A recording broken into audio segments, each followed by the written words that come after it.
Hi there, I'm Karen Burnell. I'm one of the Regional Development Managers at Lymphoma Action, and we're filming the Emotional Wellbeing and Mental Health video with Angela Wayne. Now, I first met Angela when she came along when we had the face-to-face support meetings. She came along to the Lancaster meeting and the Kendal meeting, so she's very kindly agreed to this interview today. So Angela, would you like to tell everyone a bit about yourself?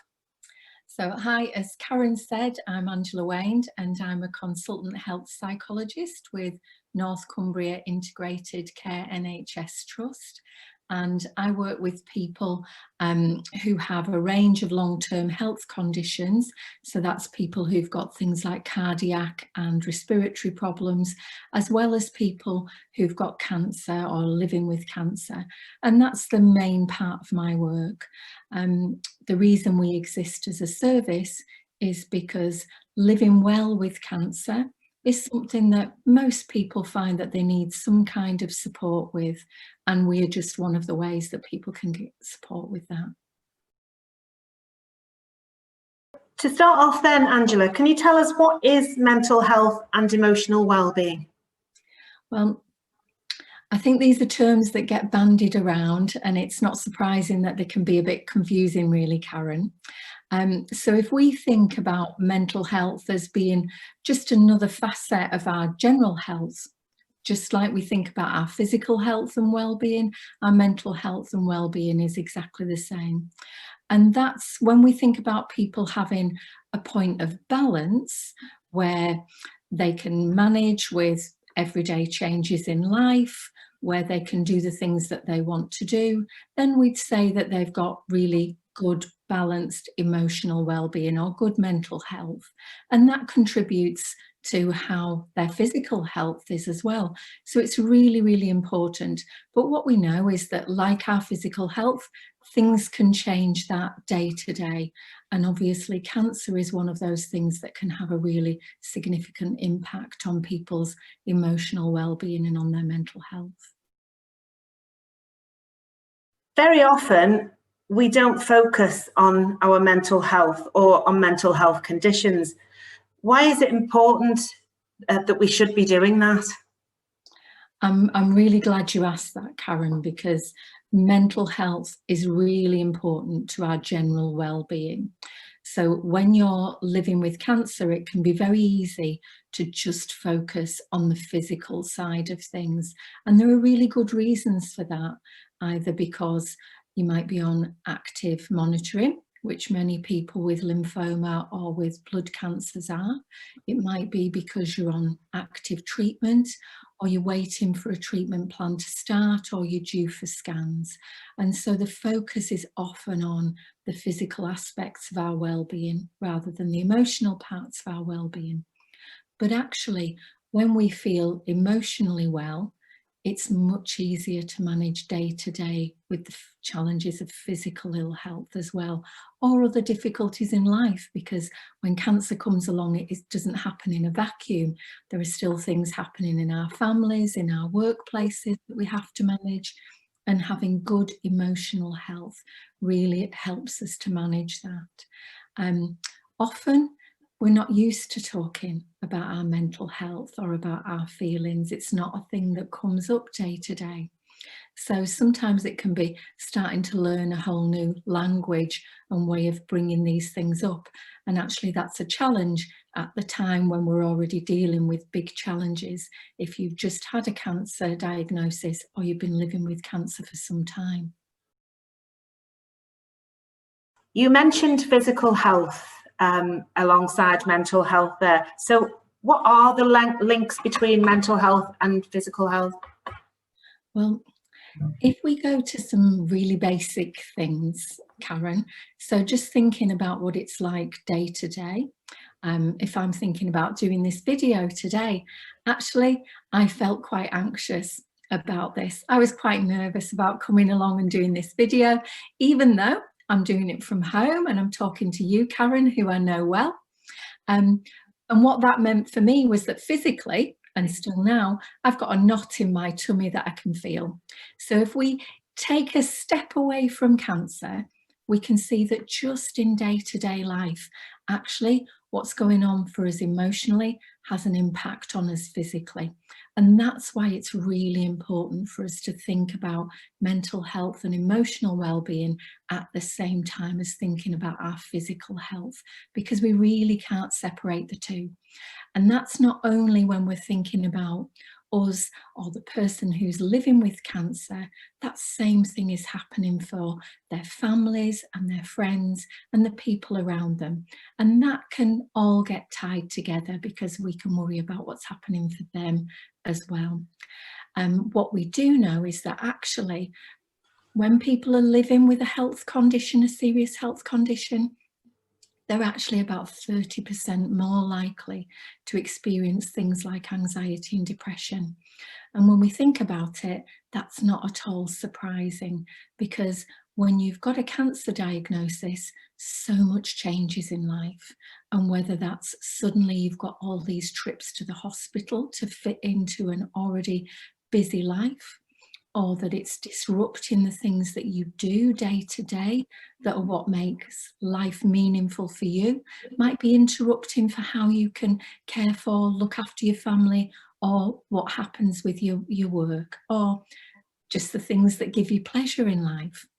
So it's unsurprising then that when you're living with a cancer diagnosis or you've had treatment for cancer, that it impacts on your emotional well-being because of those disruptions. And actually, our brains have a natural way of dealing with those kind of stressors, and that's to usually put us into a fight or flight response or a freeze or flop response. And both of those mean we've got a very physical response to what is an emotional distress or an emotional upset. So those links are very, very solid, Karen. Perhaps can you talk a bit about some of the parts of having lymphoma, for example, a fear of relapse? Absolutely, Karen. And I know this is something you and I have talked about previously with the people we meet with, and that's that lymphoma and other blood cancers can be different to some of the other cancers that people have who I'm working with on a day-to-day basis. And that's because there is a lot of uncertainty when you're living with a lymphoma diagnosis or a blood cancer. People are on things like active monitoring. That means sitting with the knowledge that they've got cancer, but nothing is actually happening at the moment to feel like they're doing something with it. And that can make things feel very, very out of control and very uncertain. And you mentioned about the fear of recurrence or the fear that cancer is going to progress. Actually, that's really, really common, and it's something that people don't realise. So in actual fact, about 5 out of every 10 people who've got a cancer diagnosis have the kind of level of concern that it's going to come back or it's going to get worse that disrupts their day-to-day life. And the other thing that we know about that is that actually that's higher in the families and the friends and the carers of those people. They worry even more than the person who's living with a cancer diagnosis. What's really important to know about that is that just starting to talk about it and to name it can make a huge difference to it. Because realizing that this is something that is normal when you're living with cancer is incredibly important, because there are lots of things that tell you that you need to take care of your health, that there are things that you do need to notice. And so that's quite a new job to take on, of trying to find the balance between checking in with your body, checking in with your well-being, but not doing it too much that it disrupts life. Do you have any suggestions of how we can all keep positive mental health and emotional well-being? I think there's lots of things that people can do. And the thing that I notice most when I'm working with people is how many strategies they've actually already got that have just fallen off the table and they've stopped noticing them. What I would say, certainly, is the fact that someone is watching these videos and that they've logged onto the Lymphoma Action website means that they're already doing something really positive to support their emotional well-being, their mental well-being and their physical well-being by doing something that is actually caring for themselves. So one of the first things I'd suggest that people do is to just think about, what are the things that used to help me before cancer? And are any of those things that I can still do? Might mean doing them in a slightly different form, but if, say, having exercise was something that helped you previously, but prior to cancer, you maybe went on long runs or long fell walks, says she, obviously I'm from Cumbria, that might not be possible right now, but actually going outside and having a short walk, even if that's a walk in the garden or a walk along the road or driving to somewhere for a walk, to be able to be outside and to be able to notice what's happening in the world. Those are really important things. So giving yourself some time to do that and just ask yourself, what was it that helped me before and can I do that now, can be really useful. The other thing I would say is we often forget to be as kind to ourselves as we are to other people. So often we wouldn't think twice about telling someone else to take it easy or to do something that they enjoyed. But when it comes to ourselves, we apply a different set of rules and they can often be a bit harsher. So one suggestion I make to people is, if you're going to make a to-do list, start it off with some recharge points on that list. Small things that you enjoy or that are really important for you throughout the day. And that might mean sitting down with a cup of coffee and actually sitting down and really enjoying it for 5 minutes. It might mean doing a short mindfulness exercise, which can be great for just switching our attention from worry thoughts, for example, to something that we want to focus on. And that might be about listening to a piece of music or looking at something in the garden. It can be a whole host of things.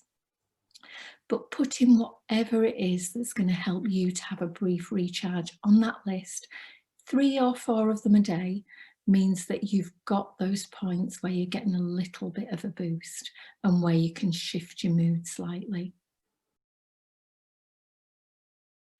Angela, when would somebody know when to ask for help?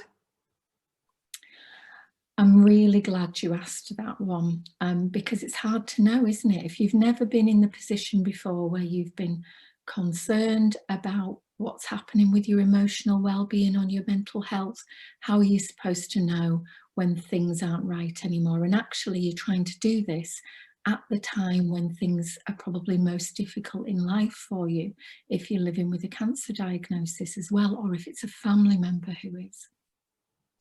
So I would say notice some key things. If you find that your brain is very, very busy with worry thoughts, then that might be a time to get some help. If that's happening so much that it's stopping you from concentrating on the things that you want to concentrate on, whether that's your family, whether that's a TV program or reading a book, then that's a time to put a hand up and ask for some help. If you find that you've stopped doing the things that you usually really enjoy doing, and that's not only because maybe physically you can't manage them, but because you've got no sense of motivation to do them, they don't feel like they would be enjoyable anymore, that's another time to put a hand up and ask for help. And if you find that you're cutting yourself off from people more, or maybe avoiding the things that, or the places that would have given you pleasure in the past, if you find that life is getting quite small, then that's a time to put up a hand and ask for help. And going back to what you said before, Karen, about if you're worried about a cancer coming back, if you find that you're needing to speak to your cancer nurse specialist or your GP or your oncologist a lot to be able to get that reassurance to help to manage those worries, then actually that would be another time where I would say, just mention that to someone, because there's lots of help that can be offered, that is available and that is easily accessible. And actually your team really want you to do that, because they want the whole of your health to be as well as possible. This isn't just about treating the physical part of your illness, your cancer. This is about making you as well as you can possibly be. And that's the part that you can share with your care team.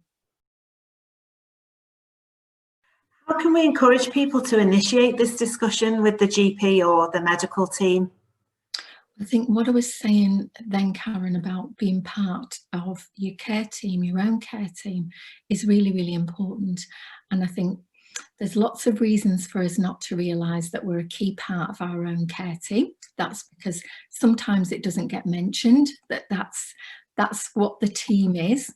So if you think about everyone who's around you, that can be the formal medical support. So people like your GP, your cancer nurse specialist, your oncologist or your haematologist, but also then your family, your friends, colleagues at work, and people in things like the Lymphoma Action support groups are all part of your team, but at the centre of that team is you. And whilst, for example, your physical health team, your cancer team, have got lots of answers about your physical health. They can give you scans, they can do blood tests that tell them what's going on there, and they can act according to that. What they can't do is tap directly into what's going on for you emotionally, what's happening with your emotional well-being and your mental health. And that's the part that only you can contribute. So that's why it's so important to be able to speak up and say when things feel tricky. Partly because this is completely normal and they will be expecting you to tell them about that. No one is going to be surprised if you say, actually, you're feeling very anxious, or you're feeling very low, or you're worried about what's happening to your body. It can be lots of different things. This is a normal thing to be experiencing and to talk about. And your care team, whoever you're talking to, will be very glad that you've shared that information with them, so that they can help you to be as well as possible by getting you the right kind of support and care. Would you encourage people to talk to their friends and family as well? Absolutely. If you've got a support network around you, often they really want to help. And one of the things that I notice is that they feel pretty helpless too. It's one of the reasons why we see that family and friends worries about cancer progressing or about what's happening with treatment is actually higher than the person who's living with cancer. So they often want to be given a job that they can actually do. And by talking to them, by asking them to listen, we're giving them a job that actually they can do. That's something useful that they can contribute, rather than them desperately trying to work out what might be helpful.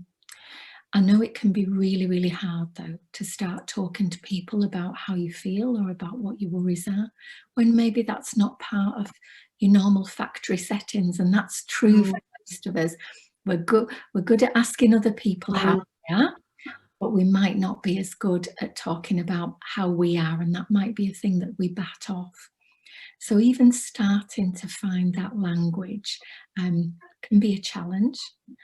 But what the people I work with tell me is that as soon as they've had a conversation with someone, and that's whether friends and family or whether it's someone who works in services like me, that actually they find it's a relief. They often describe it as being a weight lifted off them, because we start to get some distance. As soon as we've talked about something, we can see it more easily. We've got a step away from it, and often that's where we can find the solutions or the ways out or the ways to change things that we might be worrying about. Or if you're talking at something like the Lymphoma Action Group that you lead, Karen, you realise that this is a concern that everybody has, and that this is normal.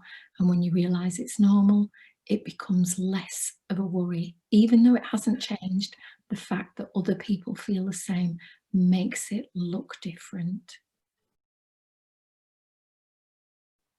Angela, we've concentrated on the person who has the lymphoma diagnosis, but how about the emotional well-being of the partner, the parent, other friends and family members? Does this all apply to them as well? I'm really glad that you mentioned that, because it's what we talked about before, really, that cancer doesn't happen in a vacuum. It's not only the person who's diagnosed who's affected by that diagnosis, by the treatment, by the waiting and the uncertainty. It's everyone around them. And that's because they're part of that care team, as we talked about before, but that can be a real pressure. It's a real pressure because you might not know what to do for the best, what's the most useful thing you can do, but also because that takes a toll on your own physical and emotional well-being. So it's really important to be able to give some attention to that as a carer, as a loved one, to be able to keep on doing the caring that's so important to you and to the person who's living with the cancer diagnosis. And that's applying those same strategies that we've already talked about. It's what we said before, that we're great at thinking about what other people need, but about what we need. So starting with being kind and compassionate to yourself, thinking about the breaks that you need, because that's charging your battery to be able to keep on doing the caring. I often think about if you had an electric car that had a range of 100 miles, you don't set off on a 100-mile journey without planning where you're going to recharge, just in case you get caught in traffic. And that's the same thing for the families and the friends and the carers around someone who's living with cancer. You need your recharges. What's going to make you feel better? Is that going to be going out for a walk? Is it meeting with friends? Is it having a coffee? And plan those into your day as well. You need to be connected in the same way as we talked about before. And seeking help as well, being open and honest about your own feelings. You might feel scared, you might feel low, you might worry about what's coming next, and it's okay to name those things, because actually that can help to open up the conversation for the person who's living with cancer as well.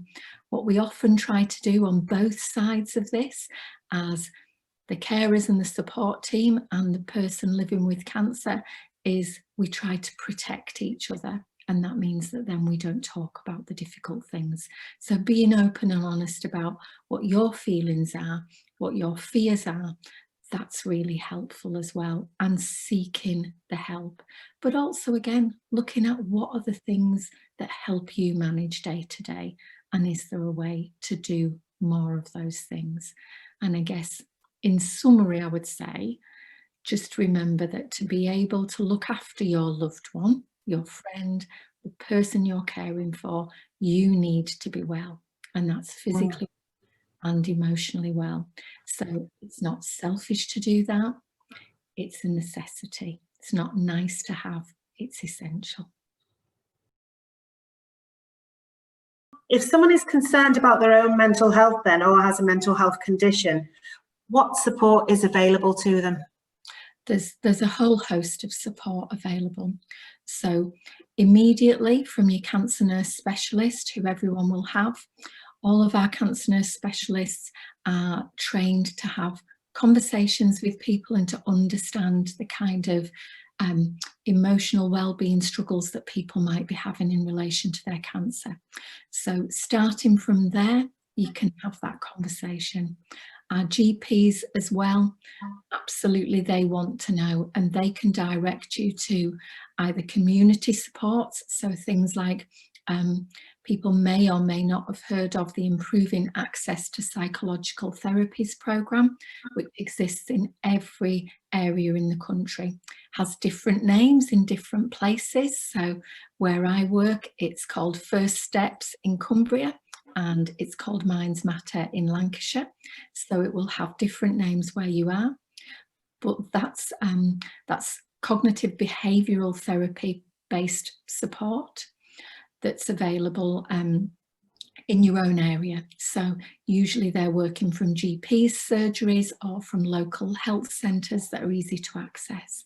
In a lot of the areas you can self-refer to that. You don't even need to go to your GP, but GP would be happy to refer you as well. Most places have a service like mine. Again, it can be called different things. It might be called a psycho-oncology service, or it might be called psychological therapies for cancer services, or it might be called physical health psychology, which is what it's called in my service. But that's where you can get additional supports with us. We also have specialist physiotherapists and specialist occupational therapists who can help us to tie that emotional well-being with the physical well-being as well. So I would say speak to your GP first or your cancer nurse specialist, and they will help to navigate you to the best help for you. And finally, it's been a really difficult year, and in particular for people who were shielding earlier in the year and the extremely vulnerable people. The festive season is approaching, which of course that's probably going to heighten emotions with people as well. What sort of impact do you think the pandemic has had on people, and why? It's had a really significant impact on most people, and I think that's really important to notice, because sometimes some of the people who I work with who are living with cancer think that it's only them who are experiencing it as a real struggle and that other people are getting on with it. And actually, everybody is really, really struggling with it. It's difficult because it's been difficult. Everything that we use to support us has changed. So whether that's seeing people face to face, whether it's being able to go out for a walk when we were thinking about the height of the first lockdown where you could only go out once a day, being able to meet with people, being able to go out for a cup of coffee, all those little things have changed. So that's one of the reasons why it's had such a big impact, is because to some degree, greater or lesser, depending on who the person is, it's taken away some of the things we do to manage day to day. But also it's been the uncertainty of it. And what I also notice, and this might sound like a strange thing to say, but I think it's really important, is a lot of the people I work with who are living with cancer have found that in many ways, when we look at it, they've managed with the pandemic better than other people, because they're used to living with uncertainty. They're used to waiting for the next scan, or being on active monitoring, or wondering when the next treatment's going to start. So they have strategies that they've developed that they've been able to bring out for this and share with other people that they wouldn't have expected. Another thing that people have talked to me about is how, because other people, the people around them, are experiencing the same difficulties, those people are starting to understand their experiences of living with cancer in a different way. So the times when they've effectively had to be in shielding because maybe they've had a stem cell transplant and they've had to be in isolation, or they've been receiving chemotherapy, and that's meant that they've got compromised immune system, and they've had to be very careful about what they did and where they went and how they looked after their well-being during that time. So it's really important to notice those skills and strategies that people have already developed and that they've brought in, but that's not to take away from the fact that it has been a really difficult time because of that uncertainty and because of the change to our support networks and what we would normally do to cope and manage. Thank you so much for joining me in this interview, Angela. Thank you. Thank you for inviting me, Karen.